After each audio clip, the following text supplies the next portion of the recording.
बहुत पुरानी बात है, जब पक्षियों का राजा धनेश नाम का चील हुआ करता था। वो बहुत क्रूर था। छोटी छोटी बातों पर क्रोधित होकर वो पक्षियों को मार देता था।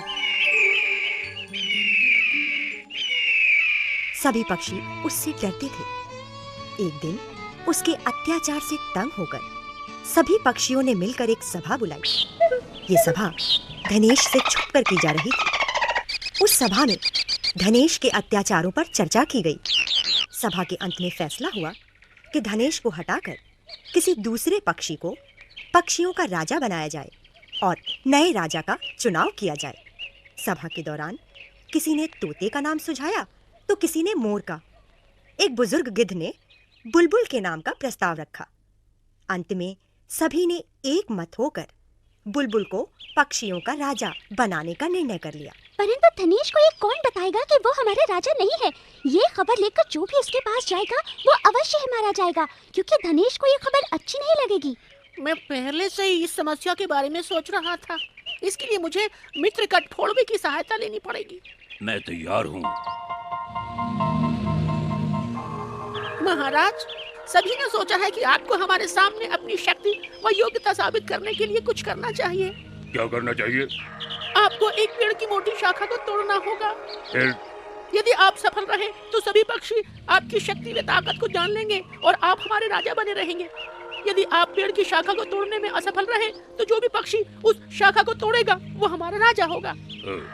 ये कोई बड़ी बात नहीं है। मुझे उस विशाल पेड़ तक ले चलो, मैं उसे बिना समय गवाए तोड़ दूंगा। तो चलिए महाराज।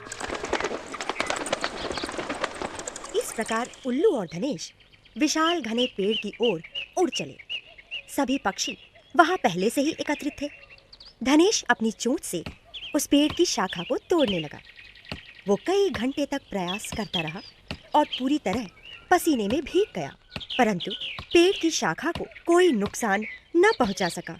वो बुरी तरह थक चुका था। तब उल्लू ने एक और शाखा की ओर इशारा किया। वो शाखा तो इस शाखा से भी मोटी है। तो अब बुलबुल को इस शाखा को तोड़ने का प्रयास करने के लिए कहा जाए। क्या? हाँ? ये बुलबुल? हाँ। ये तोड़ पाएगी ये डाल? चले देखें। बुलबुल उस मोटी शाखा के आसपास उड़ने लगी। इसके पश्चात वो काफी तेज गति से आकाश में उड़ी और पूरी शक्ति से शाखा पर आ बैठी। ये देखते ही धनेश हैरान और शर्मिंदा हो गया। वो निराश होकर कहीं दूर चला गया। सभी पक्षी खुश हो गए। ये सब हुआ कैसे?